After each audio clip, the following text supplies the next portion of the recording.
Kalau kamu ditanya, hari ini kamu bersyukur untuk apa? Apa jawabanmu?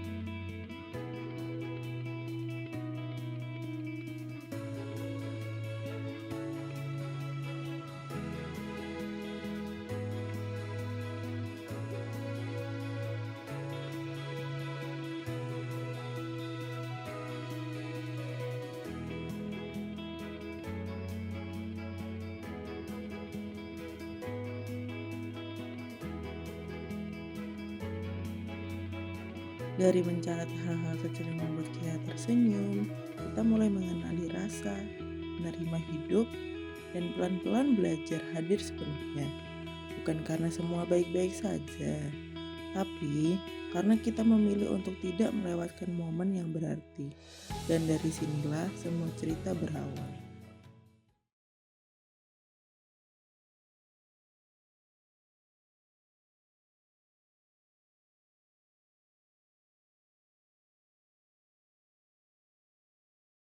Halo teman-teman, hari ini aku Sani pengen ngobrolin tentang journaling as mindfulness therapy. Nah, di sini aku ada temen nih dari jurusan psikologi dari Fakultas Jogja. Mungkin Nurul bisa cerita tentang dirinya sedikit. Halo, perkenalkan nama aku Nurul. Aku anak jurusan psikologi. Kebetulan aku juga anak yang belajar tentang mindfulness juga sih, walaupun nggak sebanyak itu. Tapi kira-kira mungkin nanti akan bisa ngobrolin tentang topik itu. Nah, di sini aku pengen ngajak Nurul untuk journaling bareng-bareng sih. Kayak hari ini tuh ngapain aja, terus perasaannya kayak gimana. Mungkin bisa ditulis di sticky note juga. Boleh?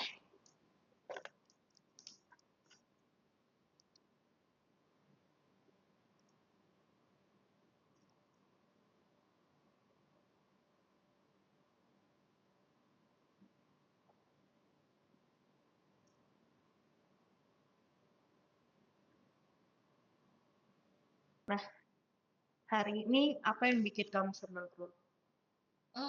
Ketemu Sani. Oke. Emang sangat gombal sekali Iya, ya. iya, betul-betul. Emang khasnya Nurul kayak gitu sih. Emang. Aku hari ini seneng karena ini UAS terakhir. Aku Oke. buat podcast. Jadi kayak, misalnya aku udah kayak, oke liburan nih, bisa me time kayak gitu. Oh, me time. Iya, Kerja. semoga ya. Semoga bisa ya, gitu kan. Ada Mbak Esa di belakang. Terus abis itu aku hari ini seneng karena hmm, bentar lagi weekend ya. Jadi kayak aku udah planning weekend tuh pengen ngapain aja. Oke, mau ngapain aja tuh kira-kira? Pengen nambah piercing, Oh, pengen tindih. oh gitu. Di mana? Di telinga? Di telinga aja. Kalau di telinga aja mamaku udah ceramah ya. Aku belum lagi yang lain. Ya kan di telinga kan kayak anting-anting gitu nggak? Yang 3 gitu. Oke. Nah, tadi kita udah ngobrolin tentang journaling dan ngelakuin langsung ya. Nah, sekarang kita pengen ngobrolin journaling ini lebih dalam nih, Rul. Boleh? Oke. Nah, pertanyaan pertama nih, Rul, buat kamu yang emang anak psikologi gitu ya. Apa sih mindfulness itu sebenarnya? Nah, kalau kita ngomongin mindfulness sebenarnya itu banyak banget definisinya gitu. Tapi mindfulness itu kayak bagaimana sih kita menarik dari segala hal yang ada di luar kita tuh ke diri kita di sini dan saat ini dengan self observing, non judgmentally dan self aware. Nah, aku kan sebagai calon jokesnya itu sebenarnya adalah pasien berjalan ya. Aku juga ke psikolog nih. Nah, tapi kan juga Gen Z ini kan cukup rame dengan mental issue ya. Nah, apakah mindfulness ini nih sebenarnya juga cukup membantu teman-teman Gen Z yang kayak sering burnout, terus kayak depresi, kayak gitu-gitu? Sebenarnya, kalau misalnya ngebantu itu ya untuk stress release. Mhm. Tapi kalau misalnya ngebantu dalam menyelesaikan masalah itu beda lagi gitu. Kita udah ngomongin tentang problem solving, coping gitu. Nah, mungkin, eee, aku nggak tahu mulainya tuh pengennya dimulai dari mana. Misalnya kita ngomongin coping dulu atau kita ngomongin mindfulness bagaimana efektivitasnya kepada Gen Z. Oh, mungkin efektivitasnya mindfulness kepada Gen Z itu sih, aku pengen tahu. Oke, kan kalau misalnya Gen Z itu seringkali kita dihadapkan dengan masa depan, quarter life crisis, dan segala hal yang mencemaskan gitu ya. Nah, mindfulness itu kayak bagaimana sih kita menarik gitu, menarik diri. Emang kan biasanya kalau dengan quarter life crisis dan segala hal kecemasan-kecemasan itu kan membuat kita jadi kayak self-ruminating gitu. Kayak mau ngulang-ngulang gimana ya nanti kalau misalnya aku gagal, gimana ya kalau aku misalnya seperti ini, seperti itu, seperti itu gitu. Nah, itu kan udah itu kan kayak hal yang jatuhnya ke overthinking dan itu jadi nggak produktif gitu loh. Oh, iya. Nah, di mana mindfulness itu bisa kayak menarik gitu, menarik diri kita di sini untuk tidak salah, nggak mencoba untuk ngejudge hal yang mungkin belum terjadi gitu, dan self aware sama diri sebenarnya kebutuhan kita itu apa, maunya kita tuh apa, mungkin bisa melalui kayak eh, biasanya kalau misalnya mindfulness itu kan ada forum ya. Jadi kalau misalnya kita ikut mindfulness dengan segala macam mindfulness kayak misalnya mindfulness walking, mindfulness yoga itu kan sekarang banyak banget komunitas-komunitasnya. Nah, setelah dari mindfulness itu biasanya mereka bisa sharing. Oh. Nah, di situ di kumpulan-kumpulan sharing-sharing ini bisa biasanya seringkali itu kayak ngomongin tentang oh aku tuh mengalami kecemasan ini. Dan itu juga setelah mindfulness, jadi mereka itu udah ada di diri ini dan saat ini udah momen gitu, terus habis itu di mana mereka udah merasakan ketenangan, nah terus mereka akhirnya bisa mengurai itu, mereka tuh pengen sebenarnya apa sih yang mereka cemaskan kayak gitu. Nah terkadang juga biasanya di-trigger dulu nih sama pertanyaan-pertanyaan dari fasilitator mindfulness itu, entah itu mindfulness apa namanya yoga atau mindfulness yoga di dalam working atau semacamnya kayak gitu. Tapi seringkali di kelompok-kelompok mindfulness dengan sendirinya mereka jadi bercerita setelah mindfulness itu gitu, apa yang mereka rasakan dan apa yang mereka cemaskan dan semacamnya gitu. Oke. Aku tuh juga sempat belajar tentang apa yang bisa kita kontrol dan apa yang tidak bisa kita kontrol. Oke. Nah, the future itu yang sering digadang-gadang oleh Gen Z menakutkan, itu kan di luar kontrol kita ya. Mungkin itu juga yang bikin mungkin dilupakan sama teman-teman Gen Z gitu, kayak sebenarnya ya ibarat itu tuh hal yang nggak bisa kita kontrol, kita cuma bisa mengontrol yang saat ini aja, kayak gimana caranya biar masa depan itu bisa lebih baik gitu kan. Mungkin kurang lebih kayak gitu ya. Kalau misalnya kayak gitu mungkin kita bisa nge-breakdown itu juga kind of mindfulness ya, kalau misalnya kita bisa nge-breakdown apa tuh namanya, apa yang kita butuhkan, prioritas-prioritas apa, yang dimana itu yang dimana salah satu poin pokok dari mindfulness itu non judgmentally gitu. Jadi ya memang di-observe, diamatin, terus nanti dipikirin, tapi tanpa judgment kayak oh, jangan-jangan aku nggak bisa nih. Kan biasanya kita pikir kayak gitu kan. Kalau misalnya apa sampai pada stuck tuh kayak oh kita nggak bisa nih. Gitu. Nah mungkin kita bisa nge-breakdown kenapa kita jadi nggak bisa di sini gitu. Oh ternyata it's too advanced. Atau kayak kita harus breakdown lagi nih seperti apa. Karena itu kan berlapis ya. Betul, makanya apa namanya, memang itu yang seringkali yang kita lupakan gitu, kayak bagaimana kita bisa breakdown apa yang ingin kita capai. Oke. Tapi biasanya kecemasan menurut Mbak Sani sendiri, kecemasan yang dialami Gen Z itu dalam hal apa aja sih? Kalau aku mungkin karena umurku sudah 24 ya. Oke. Jadi kayak aku selalu ada di fase yang kayak kapan ya lulusnya, kapan ya aku bisa dapat kerja yang settle karena selama ini masih freelancer gitu ya.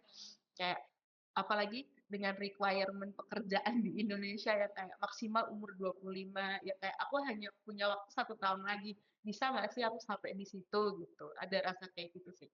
Kalau aku Oke. sendiri.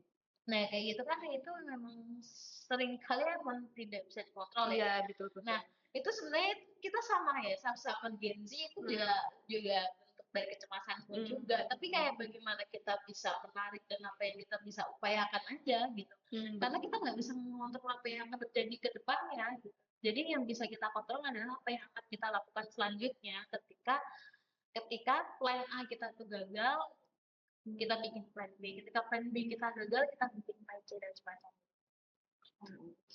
Itu cukup bisa jadi reminder aku juga sih kalau lagi anxious kumat or something. Nah, kita kan tema besarnya journaling ya. Aku pengen banget nanya nih. Journaling itu sebenarnya bisa nggak sih jadi media untuk self therapy? Kalau misalnya guided ya atau misalnya terpandu itu kayaknya sih bisa-bisa aja gitu. Kayak gimana sih apa yang biasa kita rasakan kalau misalnya kita udah burnout atau banyak hal yang harus kita lakukan gitu dan kita nggak tahu harus ngapain dan kita nggak tahu harus kemana atau enggak pada saat kita marah banget kayak udah panas di ubun-ubun gitu apa yang harus kita lakukan apa yang kita rasakan dan lain-lain itu perlu untuk di breakdown. Nah, eh, sebenarnya kalau misalnya kita ngomong journaling itu bermacam-macam ya bentuk dari journaling. Ada yang betul kayak ada yang trauma healing kayak misalnya apa tuh namanya saya pernah mendapatkan pelajaran kayak menulis apa yang di apa yang dicemaskan dan kayak segala hal kayak curhat lah gitu tapi kita juga melihat sisi baik ada hal baik gitu di apa namanya di tulisan kita terus nanti apa hal baik itu dirikarin nah terus habis itu dirobek tapi bukan hal baiknya tapi Hal di buruk. enggak kayak di apa tuh namanya dipisahin gitu loh dipisahin gitu terus nanti hal baik yang apa namanya yang kita sobek tadi kecil-kecil tadi kita simpan terus yang tulisan-tulisan tentang hal buruk tadi atau hal yang kita benci lah intinya itu kita remes-remes sampai kayak penuh hasrat gitu penuh emosi dikeluarin gitu terus habis itu dirobek-robek terus dibuang gitu. Karena kalau misalnya ada juga psikiater yang berpendapat bahwa kalau misalnya journaling kayak diary saya hari ini gini kayak pengalaman buruk semuanya ditulis gitu.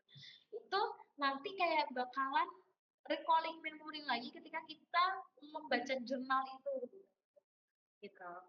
Jadi ada yang ada psikiater yang berpendapat seperti itu. Gitu. Nah, ada dan beliau juga menyarankan bahwa kalau misalnya kamu mau journaling tulis yang happy happy jadi kalau misalnya memori itu kamu ada memori buruk di atas kamu bisa membaca jurnal itu gitu kita kamu bisa membaca tulisanmu yang sebelumnya yang happy happy itu kamu jadi recalling memory jadi kamu happy lagi Itu journaling itu ya. mungkin bisa disebut seperti itu karena journaling itu kan banyak ya ada journaling yang menggunakan prompt kayak bagaimana sih kabarmu hari ini kayak hal positif apa sih yang kamu dapatkan hari ini kamu bangun jam berapa seperti itu juga ada yang seperti itu dan ada juga yang mindful journaling itu yang kayak dia dikasih bunga-bunga dihias-hias Mirip scrapbook atau zine gitu ya. Betul. Terus ada lagi yang bikin kayak journaling tapi dia itu dari media sampah. Jadi kayak apa ya plastik-plastik gitu dipotong-potongin terus habis itu tempel-tempel. Gitu. Ada juga yang namanya journaling coloring. Jadi dia mengekspresikan emosi dia menggunakan warna gitu. Nah, mungkin Saya pernah memberikan fasilitasi bersama Feminis Jogja tentang pengendali emosi. Iya Nah, iya. itu juga salah satu dari metode mindfulness juga, kayak bagaimana sih kita bisa mengenali emosi kita, gejala emosi kita seperti apa, dan bagaimana nanti kita menciptakan coping mechanism yang baik dari emosi yang muncul itu. Jadi, itu juga bentuk dari mindfulness gitu. Kita nggak ngejudge kayak misalnya, "Ya Allah, aku aku goblok banget tadi gini-gini," gitu misalnya. Padahal itu sebenarnya bentuk dari kekecewaan, tapi kita nggak bisa mengenalin itu gitu. Makanya timbul perasaan ngejudge sama diri sendiri gitu. Tapi Iya kalau iya. betul, kalau misalnya kita paham gitu, "Oh, aku kecewa." Kan padahal sebenarnya udah cukup gitu sampai, Oh iya iya. "Oh, aku kecewa," gitu. Aku kecewa karena nilaiku jelek gitu. Sebenarnya kalau misalnya kita amatin lagi, kita observe lagi, kita sadarin bahwa sebenarnya yang objektif itu ya itu, gitu. Tapi kita mencoba untuk meneruskan gitu. Jadi aku gagal ya, aku gini ya, aku benci deh sama diriku sendiri. Kan jadi itu namanya jadi kalau misalnya di dalam terminologi psikologi ada namanya ruminansia gitu, kayak dia berputar-putar di situ lagi. Ada yang namanya self judgment atau memberikan judgment kepada diri sendiri yang jahat-jahat, yang padahal itu kalau misalnya ke orang lain itu kita bakalan nggak mungkin gitu, kita nggak mungkin ngomong gitu Nggak sama akan orang lain setega gitu. itu ya. Iya betul gitu, kayak gitu sih kira-kira. Hmm, aku tuh sebenarnya juga sering ditawarkan metode journaling ya sama psikologku gitu kan. Mungkin lebih ke kalau journaling sih, karena misalnya nih warna merah, aku marah hari ini. Kayak kalau hitam itu berarti aku lagi buruk banget harinya kayak gitu kan. Kalau biru tuh berarti aku seneng. Kuning itu aku happy. Itu kayak karena warna-warna kayak gitu, terus aku ngerasa kayak dengan warna-warna itu misalnya aku koleksi pensil warna atau spidol warna kayak gitu kan. Terus aku ngerasa kayak aku lebih bisa apa ya, di otakku tuh yang berantakan dan ruwet itu jadi bisa jadi lurus gitu. Jadi bisa aku urai satu-satu kayak, oh aku tuh marahnya karena ini toh, kecewanya karena ini toh, kayak gitu. Itu cukup membantu aku sebenarnya. Oke, kalau misalnya di metode fasilitasi yang dilakukan sama Feminis Jogja kemarin, yang notabene aku salah satu jadi fasilitatornya di situ, aku memang membreakdown emosi melalui warna. Hmm. Jadi ya, aku meminta teman-teman atau peserta itu mewarnai emosi mereka, tapi mereka berujung pada penggambarnya, itu menariknya. Jadi malah jatuhnya tuh art terapi gitu. Ah, Nah, ketika mereka menggambar, mereka itu menggambarkan emosi mereka dan kejadian apa ketika ketika emosi itu muncul gitu, itu malah jadi lebih eksploratif. Dan sebenarnya itu harapannya dari mindfulness itu gitu, dengan dalam bentuk mindfulness journaling kah, atau mindfulness melalui metode art therapy, coloring dan lain-lain. Bagaimana kita bisa mendefinisikan secara objektif perasaan kita dan apa yang kita pikirkan, dan nge-breakdown itu, dan kita bisa tahu apa yang bisa kita kendalikan, apa yang tidak bisa kita kendalikan, itu in advance ya, bisa sampai pada tahap kayak apa yang bisa kita kendalikan, apa yang bisa kita lepas, atau apa yang apa yang kira-kira prioritas yang nggak penting yang bisa kita buang dan semacamnya. Jadi memang itu adalah goal yang paling ujung ya dari mindfulness therapy. oke, thank you. Terus pertanyaan selanjutnya itu, aku juga penasaran. Apakah dengan journaling itu bisa ngurangin overthinking sih? Karena Gen Z ini kan overthinkingnya banyak banget ya, kayak negara, diri sendiri, orang tua, keluarga, teman yang mungkin, dia udah nikah, aku belum, dia udah skripsian, aku belum, kayak gitu-gitu. Nah, apakah journaling ini cukup membantu gitu? Oke, mungkin aku mau tanya dulu ke Kak Sani gitu. Menurut Kak Sani itu, ketika Kak Sani tadi eh, burnout gitu, burnout kan Kak Sani coba untuk nulis gitu, nulis apa yang di burnoutin, terus kayak gimana, mana yang bisa dikontrol, yang tidak gitu ya. Tadi yang kayaknya aku sempet dapet insight seperti itu tadi gitu. Nah, Menurut Kak Sanya itu gimana perasaannya setelah melakukan itu? Cukup mendingan sih, kayak ketika kita nggak ada temen yang bisa diajak ngobrol, menurutku journaling itu cukup membantu gitu untuk ngelurusin pikiran.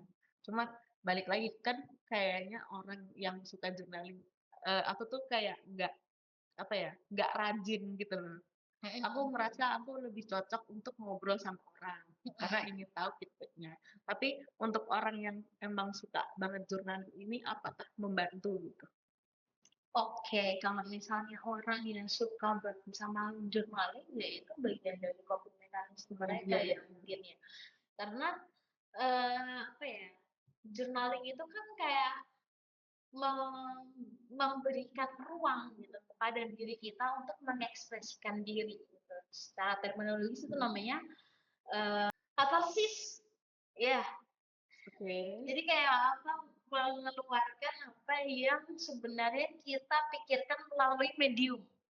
Itu Oh. namanya katarsis Mhm. gitu. Jadi mungkin orang-orang yang suka journaling itu mereka sebagai katarsisnya itu mereka ke-breakdown pikiran mereka dengan tulisan-tulisan yang lebih terstruktur gitu. Oke. Gitu. Nah, tapi kalau misalnya kita ngomongin mindfulness journaling, itu kan itu akan sangat berbeda ya kayak karena oke, no judgment, just observe and self-aware gitu kalau misalnya kita melalui journaling mindfulness gitu. Kayak sebenarnya apa sih yang kita khawatirkan? Kita breakdown tuh. Kan tadi Gen Z ya dengan segala kekhawatirannya itu ya. Mungkin bisa di breakdown gitu. Dari ngomongin tentang misalnya ngomongin negara gitu. Negara apa sih yang dikhawatirkan dari negara? Oh, negara gonjang-ganjing presiden ini misalnya kayak gitu. Eh,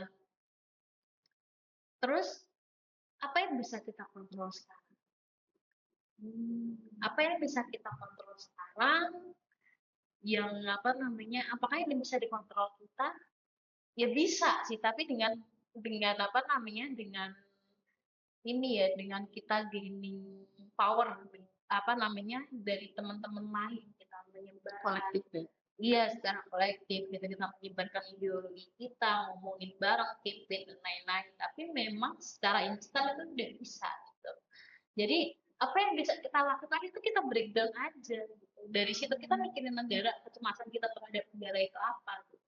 Terus apa yang bisa kita lakukan dan apa yang belum bisa kita lakukan dan bagaimana kita mengupayakan itu gitu.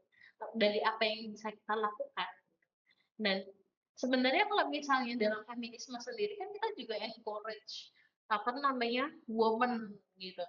Kayak di sedikit promosi sedikit ya. Jadi kalau di apa di Kami Jogja itu kan kita juga banyak ya kayak empowering youth kayak misalnya shake reproductive health movement yang baru kita laksanakan itu gitu. Bagaimana kita bisa encourage apa namanya teman-teman dari akar rumput atau anak-anak SMP, SMA dan semacamnya yang notabene akses untuk mendapatkan pendidikan HKSR itu sangat minim gitu. Nah, itu yang bisa kita lakukan secara kolektif, tapi kita tidak bisa melakukan itu secara sendiri gitu.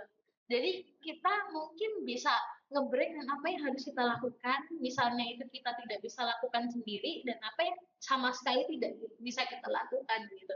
Kayak eh, misalnya masa depan gitu, selain negara kita mikirin masa depan gitu.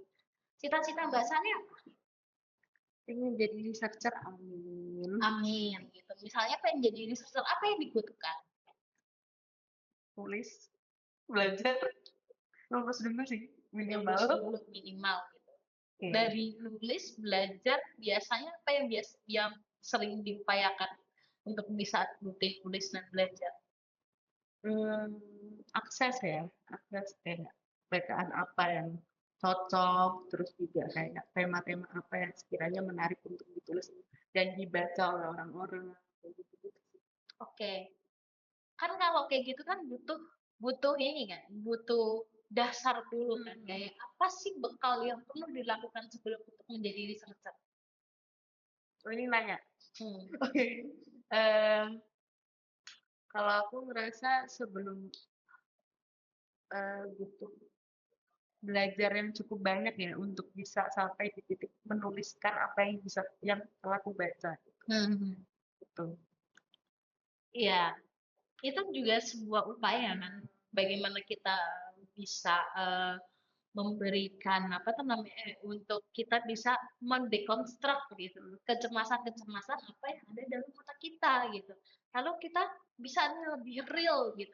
Oh, jadi aku harus ngebaca buku terus aku nulis apa poin-poin dari buku ini, apa yang aku butuhkan dari poin-poin ini dan apa yang bisa aku apa tuh namanya aku simpulkan dari poin-poin ini dan buku ini terus digenerasikan satu sama lain gitu.